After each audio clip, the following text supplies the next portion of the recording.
Welcome back to It's Not Normal, the podcast, episode 15. Now, we have a couple of new additions for this week's episode, and I'm really excited to talk about them.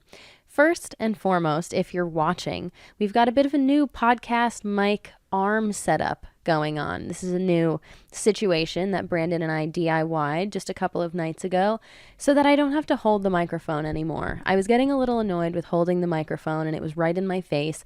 And this just makes me feel a little bit more official, like I'm actually shooting a podcast and I can talk with my hands, which I do quite frequently. So that is addition number one. And addition number two is Brandon himself. Brandon has always been the man behind the camera, and while he is still kind of behind the camera, he's here with us today, and he's going to be, tuning in every now and again, just kind of butting in, maybe asking a question or, sharing his thoughts on something, and I'm really excited because I feel like a conversationalist at heart, and, sometimes sitting here talking to myself for an hour gets just a little difficult, so I'm really happy to have, not just someone, but Brandon, of all people, thrown into the mix, so... Hi, Brandon. Hi, I'm happy to be here. Thanks for having me, Case. Oh, yeah, it's my pleasure. It's not like you're here every week anyway. So I guess before we jump into the episode, just a huge thank you again to everyone who's been tuning in. We are 15 weeks in right now, and we're having a lot of fun with this podcast. So if you've been enjoying the episodes, please be sure to give it a like, subscribe to our YouTube channel. We are almost at 1,000 subscribers, which is a massive accomplishment for us. And if you're listening on Spotify, please be sure to give us a rating. All right, now that we've got all of the intro out of the way, I kind of want to dive into what we're going to be talking about this week. I'm already loving this hands-free conversation here. This is great. This week, I wanted to talk about things that I still struggle with because a lot of the content that I put out there, a lot of the focus of my videos centers around healing and the things that I've learned and how I've managed to kind of work through a lot of these more difficult experiences in my life as a result of growing up in a narcissistic family. And while I have learned a lot over the last few years and I've been able to implement those things, I think, again, I say it all the time, but knowledge is power when you're dealing with any kind of, emotional manipulation or abuse, understanding that it's not personal, it's not you that's causing this behavior is really important and has been really beneficial. But I just wanted to give a really realistic look at what healing looks like for someone who is, 5 years out of that environment. I've started to do a lot of research around narcissism and gaslighting, triangulation, projection, you name it. I have Googled it and read articles in depth about these topics. And like I said, how it has helped, but I'm not healed. I'm proud of all the work that I've done, but there are definitely still days and instances where I feel those same impulses that I did months ago or years ago. It's not necessarily something that you handle and you kind of tackle and then it goes away for the rest of your life. At least that hasn't been what it is in my experience for me up until this point. And I think it's really important to kind of share the more realistic side to healing that, it's not linear. It's something that is always up and down and your feelings aren't always consistent, regarding these same issues. Maybe one day you feel really capable of tackling this thing, and you're in a really positive, healthy mindset. And then, other days it's a lot harder to resist those impulses, or to not feel overwhelmed by those negative thoughts or those reactions. And yeah, so I just kind of want to dive into it and be super open and vulnerable with you guys in this episode, as I always try to be. But let's get into it. I think one of the first podcast episodes that we shot of It's Not Normal focused around intrusive thoughts. And intrusive thoughts were one of those things that I had experienced for a really long time before ever knowing what they were. I didn't know that intrusive thoughts were a thing. I didn't know that there was a name associated to your mind constantly just pumping out these really negative, hurtful, hypothetical scenarios that prey on your deepest rooted fears and insecurities. And so I was experiencing all of these things, but I didn't know what was going on. I didn't know that it was a result of something that had happened in my life, and that this wasn't going to be something that I dealt with this consistently for the rest of my life. Because as far as I was concerned, everyone has an inner monologue to one extent or another. I know, some people kind of talk to themselves pretty consistently in their own heads and listen to their own thoughts. Other people, maybe not so much, but I always thought to one extent or another, everyone kind of had that voice inside their heads telling them these things. And the way that these intrusive thoughts kind of manifested themselves in my life early on in mine and Brandon's relationship was pure negativity. Coming into a new relationship, which was my first ever serious romantic relationship, especially right as I was kind of breaking out of my narcissistic family, there was a huge shift that took place. I was kind of being thrown into the world for the first time. I was gaining perspective, of what life looked like outside of the control and the manipulation that goes along with narcissism. And I was also kind of feeling these new emotions that I had never felt before because I had never experienced what a romantic relationship with a partner was like. And so there was a lot of jealousy. There was a lot of insecurity. There was a lot of comparison, on my side of things. And I started to tie these things back to some of my experiences throughout my life, but this didn't happen overnight. This jealousy and insecurity, this lasted for at least the first year or two of our relationship because I still didn't understand that I had gone through such a traumatic experience, for so much of my childhood. So how did these intrusive thoughts manifest themselves in our relationship? Man. And do they still? Well, so earlier on, I think like my earliest memories of any kind of like intrusive thoughts, they kind of manifested themselves in nightmares. And that we talked about in the first episode that, kind of focused on intrusive thoughts. So if you want to hear more about that, go check out that episode. But it trickled down to even the slightest things where, if you left the room for too long, I was fearful that maybe you had met up with somebody that I didn't know, and maybe you guys were talking badly about me, or if you left the room for too long, that you were upset with me, or that you left and went somewhere, or if you were on your phone and you were not close to me and you were kind of like looking at something on your own. I was totally paranoid that you were trying to hide something or being sneaky or looking at something that I didn't want you to be looking at, or, talking to someone that I didn't want you to be talking to. And I feel like that level of paranoia I just carried with me kind of subconsciously daily for a really long time. I think I always assumed that not necessarily that you were doing these things, but at the very least that there was a possibility that you were, that maybe you were lying, you were being dishonest in one way or another. Maybe you weren't directly communicating with me something that I had said or done that maybe upset you.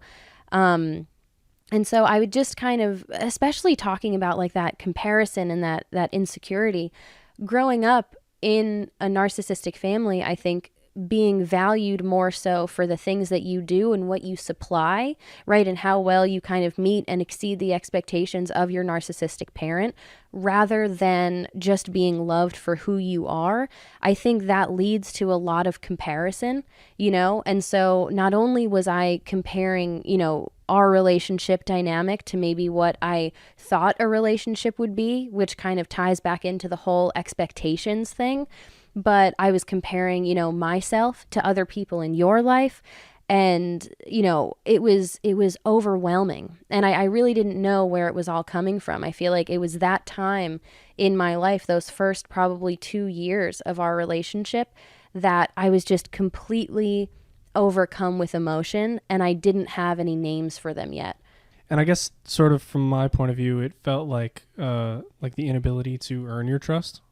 Like I had no idea how to prove these things to you. Like I wasn't, going behind your back and doing a bunch of crazy shit. Did you feel like I didn't trust you, like early on? I wouldn't say that you didn't trust me, but I feel like you were definitely like skeptical. You were very aware of me and like all the things that I was doing. I think that's why, like when you think of the word trauma, people use that to describe situations like this, because I was so aware, like you said, of you and everything that you were doing, like all the time.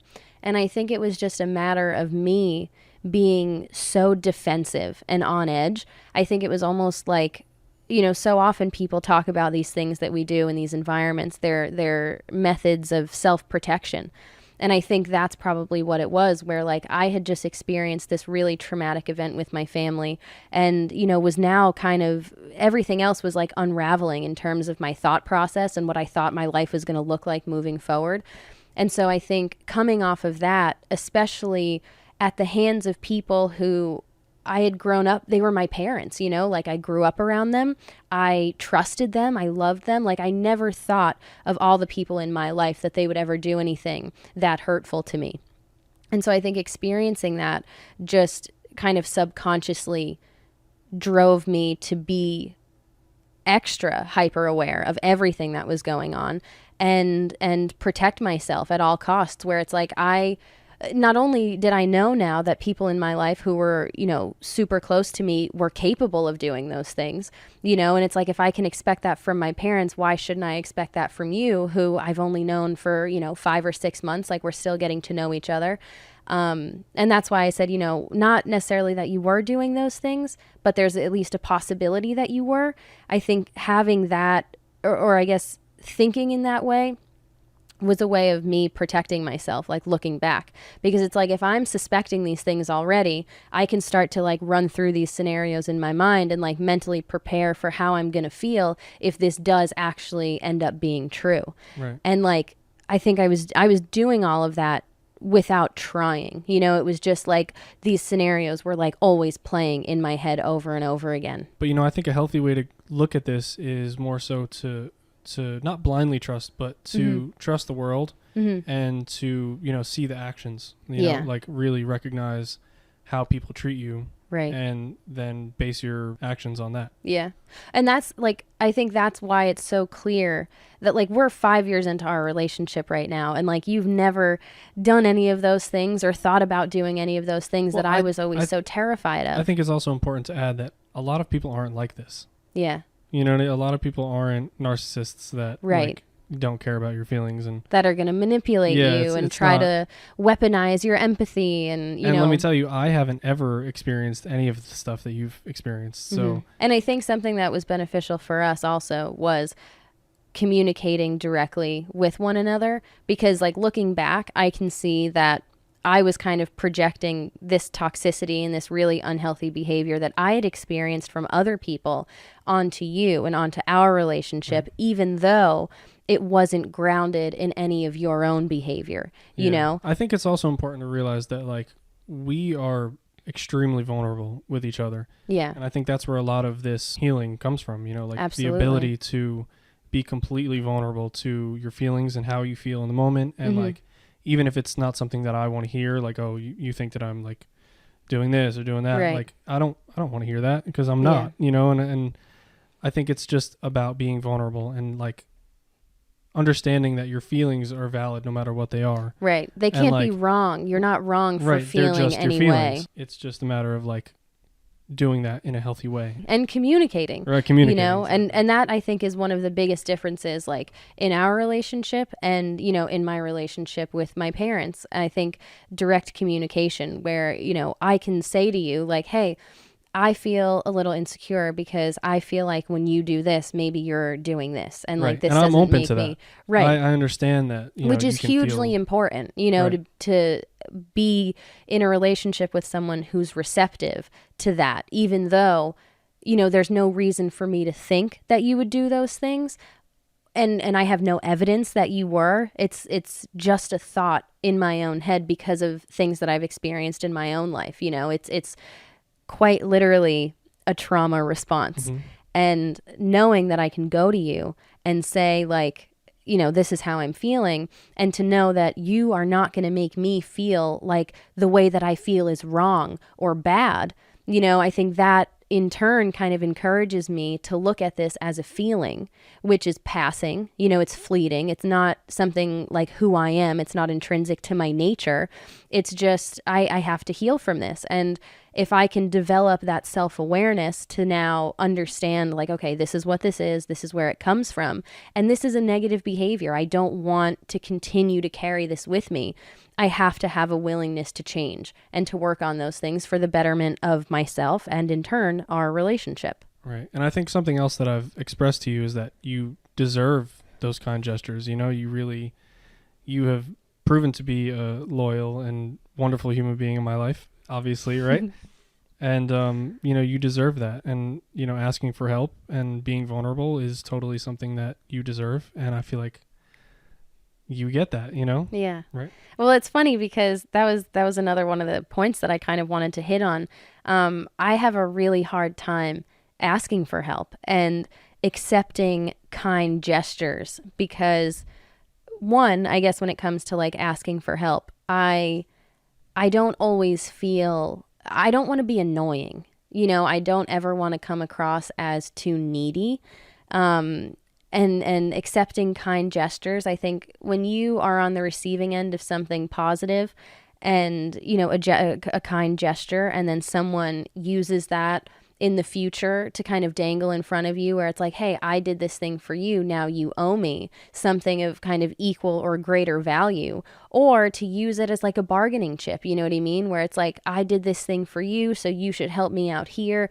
It's like buying your affection. So I think sometimes kind gestures can be really twisted for people who grew up in a narcissistic family or with a controlling parent, because you don't feel like you're deserving of these things. And it's also, you're kind of wary of what the intention is behind, you know, these gestures. And I think it's kind of compounded also by, again, the idea that you earn your affection with a narcissistic parent. You are loved for what you supply instead of just who you are as a person, just kind of being alive and being you. And so, you know, it's like, what did I do to deserve this? What did I do to earn this? And if you're doing something kind for me just because, it's like, what makes me worthy of such a gesture? You know, I didn't do anything to earn this. And so that can be kind of foreign. Well, from the day that I met you, I've felt like, you know, you are someone to be appreciated because you have so much value to give to the world. And for those of you who don't know, our first interaction was for a documentary. I was reaching out to Casey to do a documentary on her, and that like is kind of what started this whole everything from path design to this, and you know, to be able to do this. Well, even that, like, you literally stopped what you were doing. You went to school for 4 years for media, and you were like working in nightlife. You were in all of these incredible places. And then I pop into your life and I want to start a woodworking business. And you literally like hopped on board with me because you believed in me. You believed in the idea. And I mean, talk about a kind gesture, you know, like for someone to believe in you just because they actually believe in who you are as a person, not like they're looking for anything in return, not like, oh, this is going to directly benefit me in one way or another. It's like, I'm on this adventure with you, you know what I mean? Because I care about you for you, and that's it. Well, at that point, I chose you, you know, like we chose each other to be with each other, and without getting too mushy, you know, like I love you and I want to be here with you and experience life with you. So when you had that idea to, you know, start your own business and to be an entrepreneur and stuff like that, that was right up my alley. Yeah. And at that point I was working for somebody, which was cool because I got a lot of great experiences, but you know, I've always believed in you, and I feel like jumping on board with the furniture thing, it was totally like random in terms of like like what it was, like the nature of subject, but like I was totally down because it was you, and I believe in you. And I think it's more so, I guess what I'm getting at is that it's the actions, you know. I feel like showing you that I love you and showing you that like I'm down for you and I'm here for you. It's unconditional. But, no, exactly though. It's like you're happy for me, right? You know, regardless of your involvement, exactly. You know, and that's a huge difference. And I guess to kind of tie it back into like the theme of this episode, right? Like we clearly have established some really great communication skills over the last 5 years. And still, just the other night, Brandon and I were sitting at the desk next to each other, right? I'm going to touch on intrusive thoughts and asking for help here. We were sitting at the desk working next to each other, each on our respective laptops. And I just adjusted the way that I was sitting in my chair. I kind of like scooched my chair. I shifted a little bit, and I turned my laptop more towards me and away from Brandon, just so I could see the screen better. And immediately, the first thing that went through my mind was, I don't want him to think that I'm like doing anything sneaky. I felt rude in that moment for shifting my seat, like adjusting how I was sitting and then moving my screen to kind of turn it away from him. We weren't working on anything together. It wasn't like he needed to see what I was doing. And I wasn't doing anything sneaky or trying to hide anything, but that's kind of where my mind went, where I was like, I think, I don't want him to feel like I'm upset with him, like I'm trying to hide something, that I'm doing something that, I don't want him to see. And I think that is kind of, those are the intrusive thoughts, I feel like, that are kind of coming to the surface. And I think when you grow up and the worst is always kind of assumed of you, it's like you're always on edge because every single thing that you do is watched and observed and scrutinized. And so even these tiny little actions or mannerisms can be picked up on and interpreted in a really negative way. And so I'm aware of that constantly, because at some point in my life, maybe I would have gone to do something like that and someone would have been suspicious of me. Like, what are you doing? Why did you turn your screen away? And so I still feel like I have to be ready to justify even the smallest little actions or changes in what I'm doing. And so I feel like that defensiveness is kind of still second nature, where I'm already kind of coming up with what to say or an explanation, or at least I'm aware that what I did could be perceived in that way. Right. So that's definitely hypervigilance. Yeah. Well, that's me. I think it's kind of a combination of hypervigilance and intrusive thoughts, where it's like, I think that you're thinking negatively of me without that being grounded in anything. So yeah, like any tone change, like any change in tone that I ever had, you were very aware of it. Oh yeah. And like, and not only was I aware, but then I felt like it was my responsibility to try to make you feel better. Right. If you were upset, I was upset that you were upset. Yeah, and while it is important to, be aware of your surroundings and understand tone and stuff, like there's nothing wrong with that, but I think it's just the intensity. Right. I think you had the intensity turned up from day one. Yeah. You know what I mean? You were very like, oh, like any change in tone. And reading into things because of that, where it's like it could just be like a fleeting passing moment, you know what I mean, of like frustration or confusion or whatever. But because I was so on edge and I would just pick up on it, again, I think out of survival, it was just second nature, resulting from, doing this for so many years of my life that I wasn't even thinking about it. I was just aware of what was going on. And I think in that example, like I was expecting that same hypervigilance from you, thinking that you were paying attention to every little thing that I was doing, all the while assuming the worst of my actions. Yeah, let me tell you, that's not how it is. That's not how I act at all. Yeah, I know. And you really don't. It is literally like from my past. Right. And I think it also has to do with people pleasing too, like you were very aware of what I wanted to do and like, oh, can I get you coffee? Like jumping on you're jumping on anything really. Yeah. But coffee is one of the things that happen quite often. Yeah. And I feel like it also kind of relates to you not telling me what you want. You know what I mean? Like you kind of, you were always looking to do the things that I wanted to do. I feel like a lot of the time you're trying to please me, like you're people pleasing me. Yeah. That was definitely a hard thing to let go of. And I think before we get too far into that, I wanted to circle back just briefly because this all kind of ties in.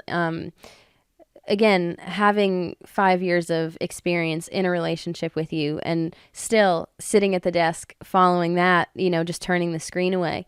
Like there are so many times when we'll be sitting next to each other and like there's something next to you that I need and I'll like hesitate to just say like, oh, hey, can you grab me that? You know, especially if it's more than one thing. Like if I asked you once and then I'm going to ask you again and it's like, maybe I need one more thing.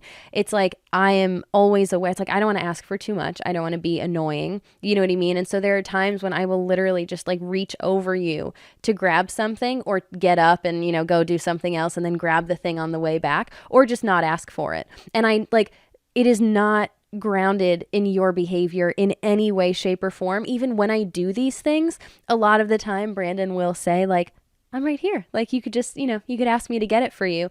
And it's like, I know. I just like, I don't want to annoy you. Well, that's a bit of people pleasing too. It is people pleasing. And that's why I was saying, you know, it all kind of ties in. And I think people pleasing for me, I think there's a number of different factors that have contributed to like the kind of person that I am now in that respect. But I always remember feeling like, even when I was younger, you know, like in high school and things like that with friends of mine, we would be driving in my car and I had a different music taste than most of my friends, but I would never, ever put what I wanted on the radio in my own car when I was driving because I knew that my friends didn't really like it. And it would have made me uncomfortable to be listening to the music that I liked, knowing that the other people around me didn't like it because I would be more focused on the fact that they were not enjoying themselves. Well, that means the ball's in their court. They should take it upon themselves to take an interest in your interests. That's true too. That's true too, for sure. But that's that hypervigilance and that people pleasing again, where, you know, so many times, even in our relationship still, you know, if we're trying to decide something to do, whether it's music to listen to or a movie to watch or something to do during our day, I feel like my default a lot of the times is still like, I don't know, like, what do you want to do? Or like, I'm down with whatever you want to do. Like, I'm good either way.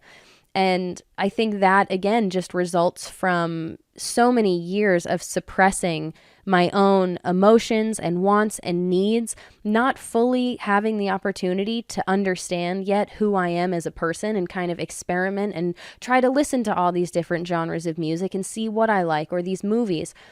I think it was always, the focus was always on someone else and making sure that someone else was okay. And then I always was just kind of in the background, like, yeah, okay, I'll like this movie enough. And not only is the movie going to be fine, but now I know that the other person involved is going to be happy, which means that like the overall experience is going to be better for everyone involved. And it's upsetting because I think so often when you're raised with a narcissistic parent, you put yourself on the back burner, you know, and I was reading through a letter that I wrote to my parents maybe the week after I moved out.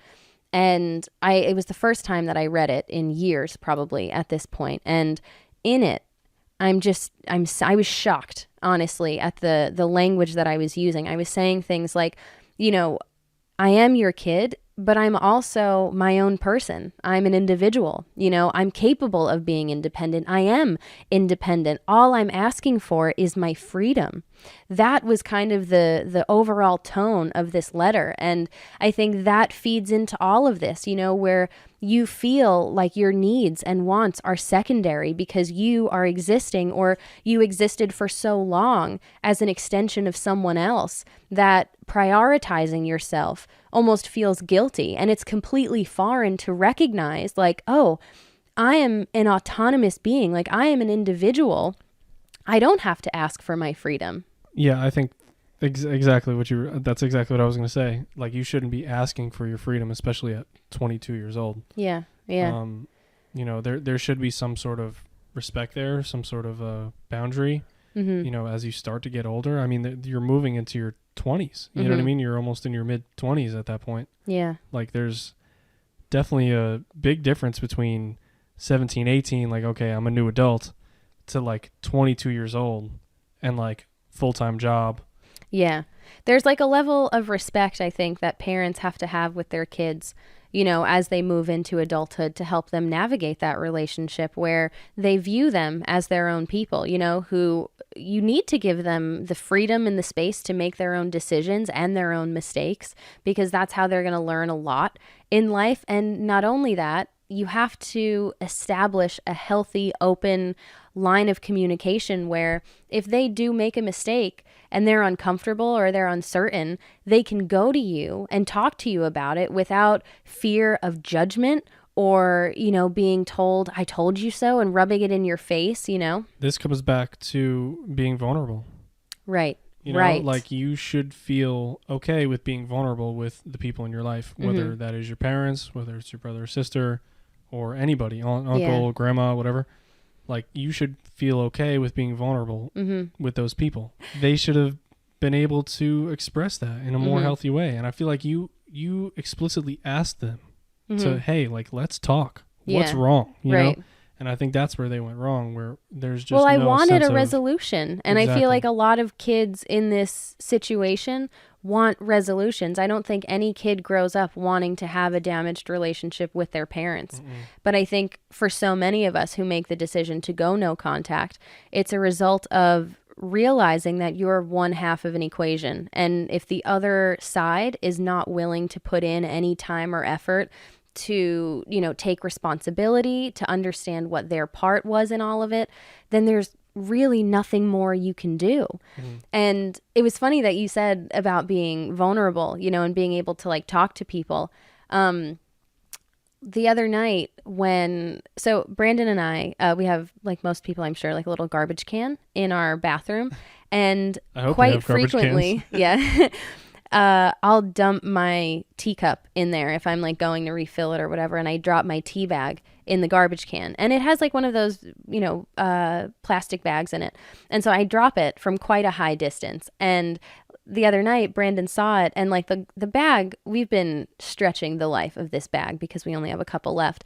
And so there were just like tea stains everywhere along the bag and a little bit on the woodwork, like on the trim next to the garbage, because like I said, I drop this from a high distance. So it splashes every now and then.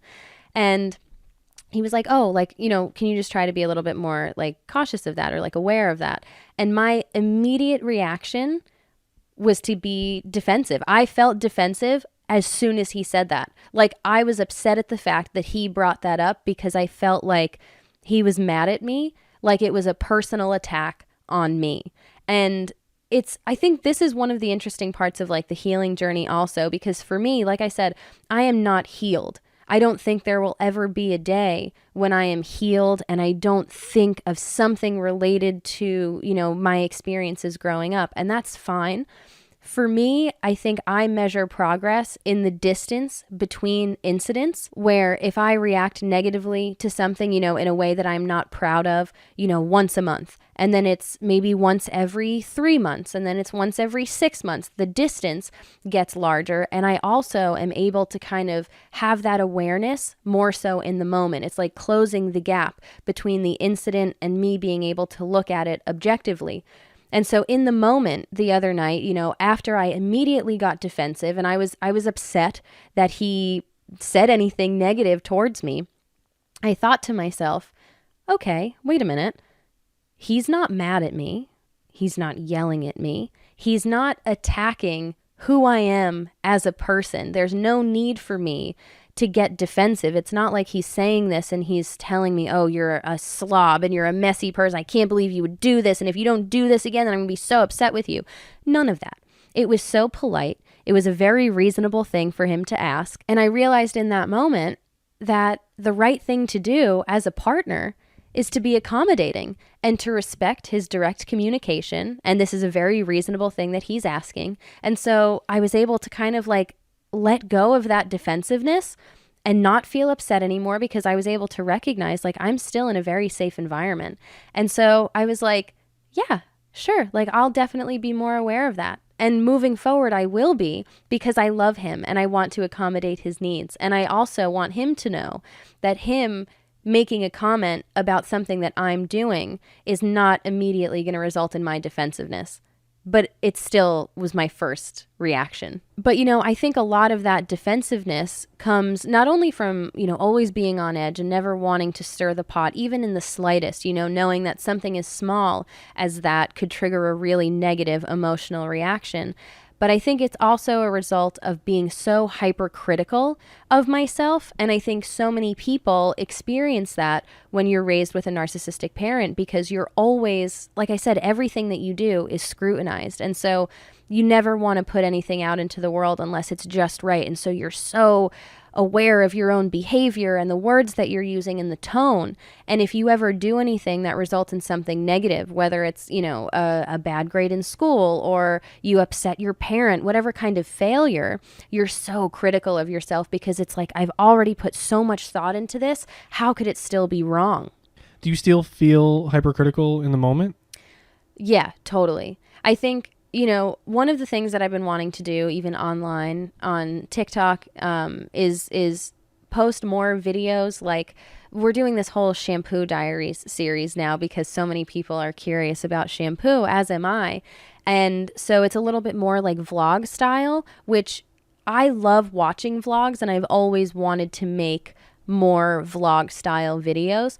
But I'm realizing what's really difficult for me to achieve that kind of style, or I guess to feel comfortable putting that kind of content out there, is that it takes place over the course of maybe a couple different days, like testing out all of these different shampoos. And, that means, right, different lighting, different outfits. There's maybe no consistent story right off the bat. It feels like a bunch of different moving parts that aren't always consistent because it's at a different time of day.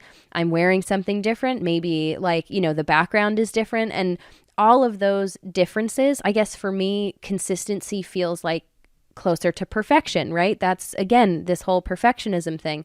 And so allowing myself to just take video for the sake of taking video and to share the things that I want to share without being too hyper focused on the outcome is still really difficult for me. I think it's important to trust the process. Yeah. Because exactly. Especially I'm involved in this too, right. The vlog, I'm shooting the whole vlog. So yeah. And editing it. The editing is huge. And that's where I come in and tell the story. Right. And I feel like the vlog that we did told a pretty good story. Absolutely. Right? I'm so proud of it.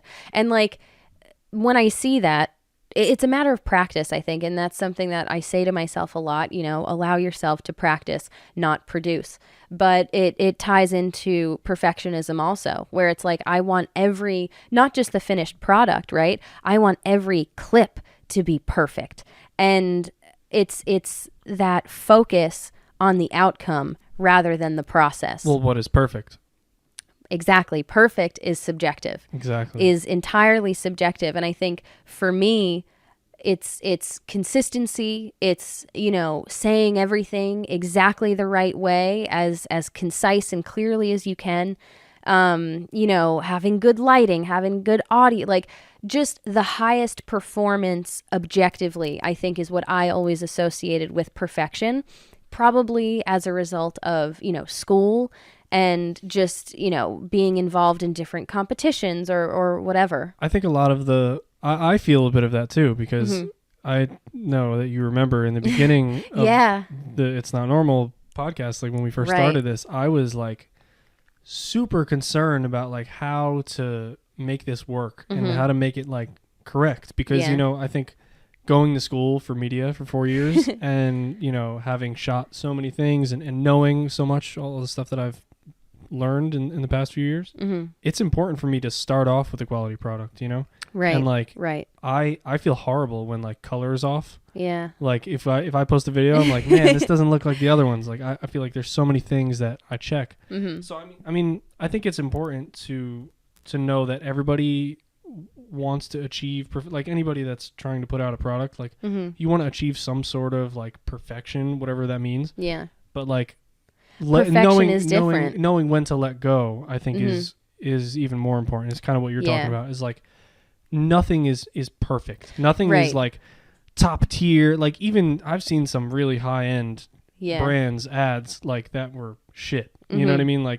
But it's subjective because it's creative, right? And I feel like I kind of shoot myself in the foot sometimes when it comes to creativity because of that perfectionism. And I think there's a bit of OCD type tendencies thrown in there.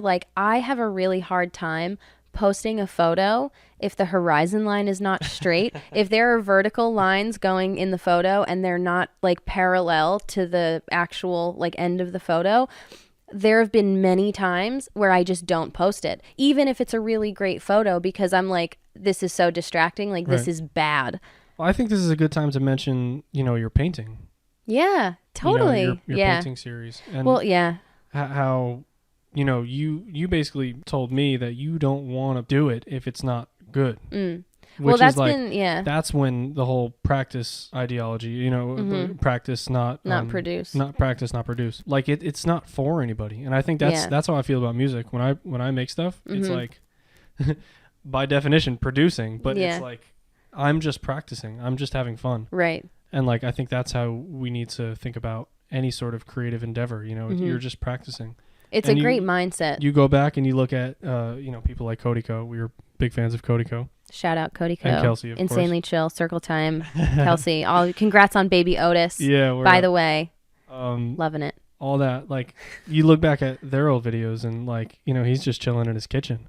And I feel like we're kind of at that point. You know what I mean? Like we my bed is right over there. Yeah, like the screen doesn't go off, but like, it's fun because like, it did though in the past every 30 minutes. Yo, the camera used to glitch. Yeah. Oh my God. The memory card's fucked up. We're like, it's fine. Maybe people just think it's their screen. It's like no big deal.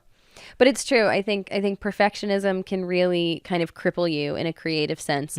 I saw a TikTok the other day, someone talking about like when you go to do something that's like fun or creative, like try to do it badly. And I was like, that's kind of awesome. Like that is actually a really great piece of advice because it's freeing. It's like if I'm going to go in here and it's also experimental, like if coming back to the painting, if I only have enough time, which again, I feel guilty for doing things that aren't productive, things that I don't consider to be productive or progressing me in any real way in life. And so I don't often allow myself a lot of time to just paint or draw. And I think because that amount of time is so minimal, there's pressure placed on it where it's like, listen, I'm probably not going to draw for like another little while. So I want to at least draw something that I'm proud of so that I can like feel good at the end of this. But then times I end up not even doing it because the pressure just takes the fun out of it. And it's like, what am I really gaining if I'm just going to do a drawing here and then I'm not going to draw again for the next couple of months, And it's a matter of, I think, balance and making time for the things that you enjoy that are just purely fun, without, again, it's not focusing on the outcome. You know what I mean? It's focusing on the practice. Yeah. And it's funny, because how you said that, making something bad. Yeah. Like just intentionally making something bad. Yeah. Like, I think there's a lot of power and vulnerability in like low quality content. And I find myself consuming it because I think it's just as powerful. Like sometimes you could shoot this podcast with your phone and like your phone, like a little lav mic, it doesn't matter. Well, that's the goal too. Right. It's the quality or it's the quality of the content, not the how it's presented, not necessarily the presentation. Yeah. And I think it's really important to remember that like lo-fi content is pretty fire too.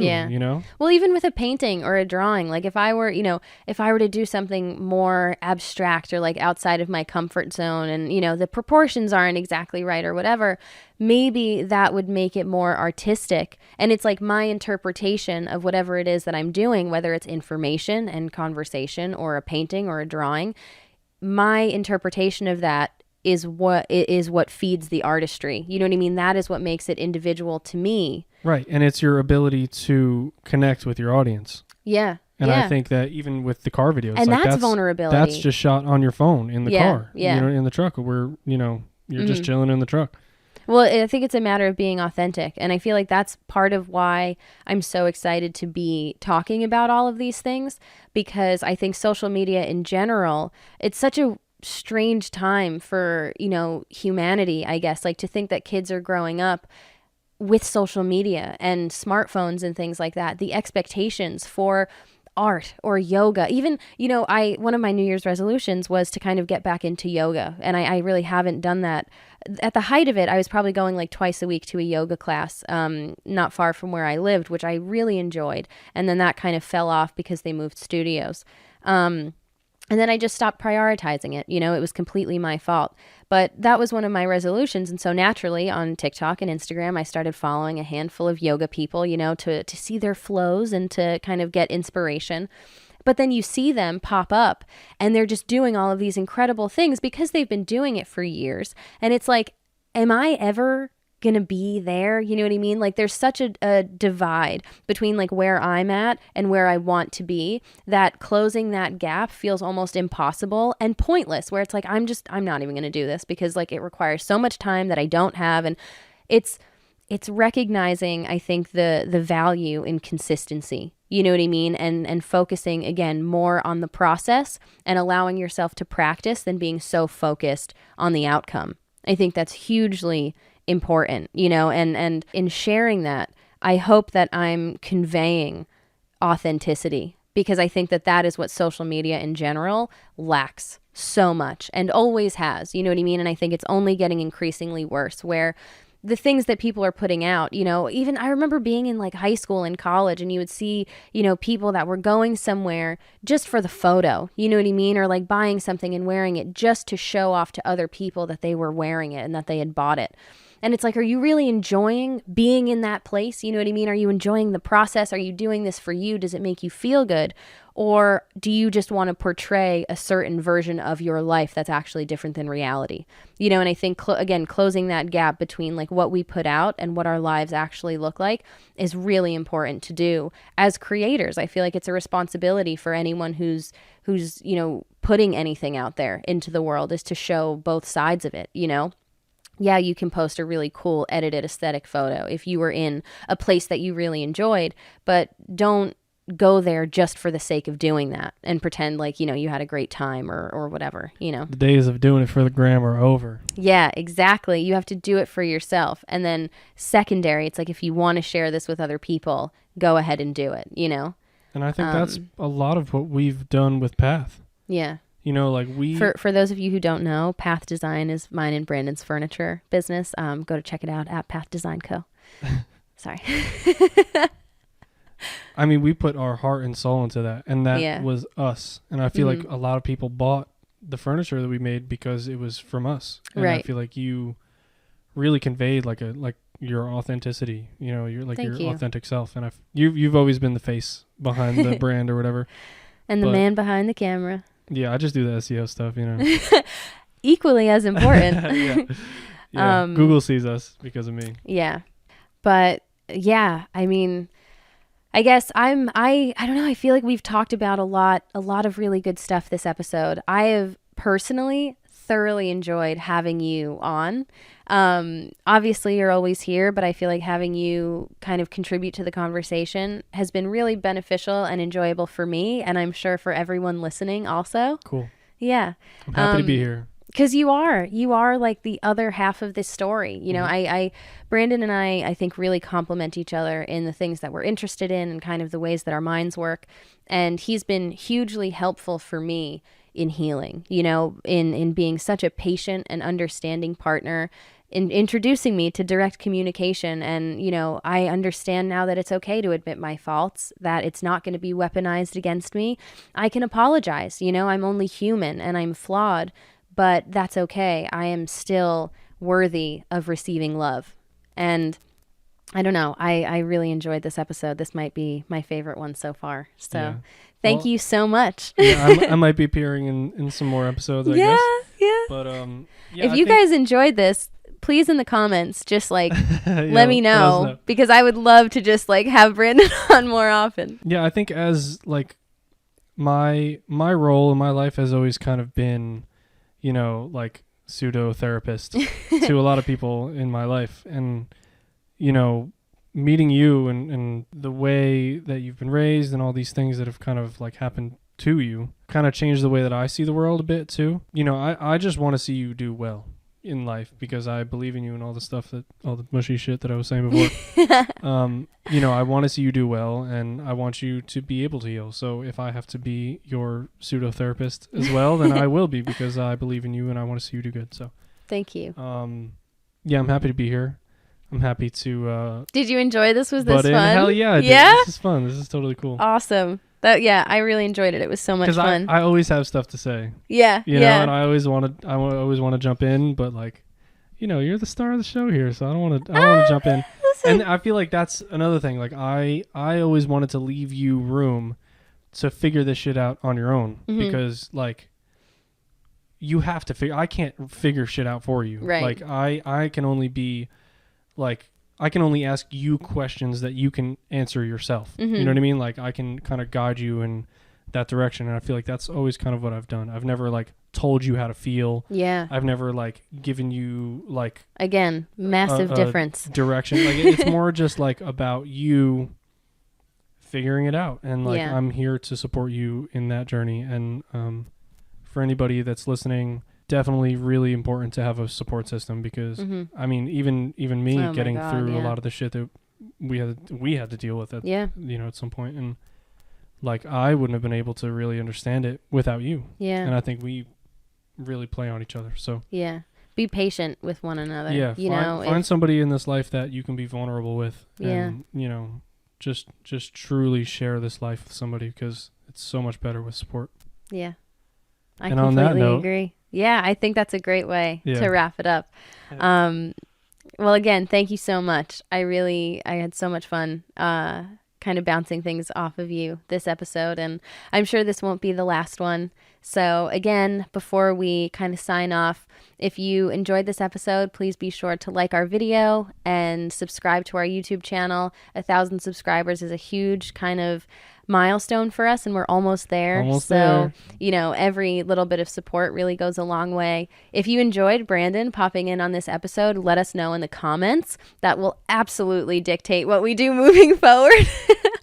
And if you're listening on Spotify, leave us a rating. Thanks to everyone who's been tuning in. I will definitely be back next week with another episode, and Brandon might also be popping in too. I don't know. You got to let us know. We'll see. Thanks to everybody, and we'll be back. I'll talk to you soon. Bye. Bye.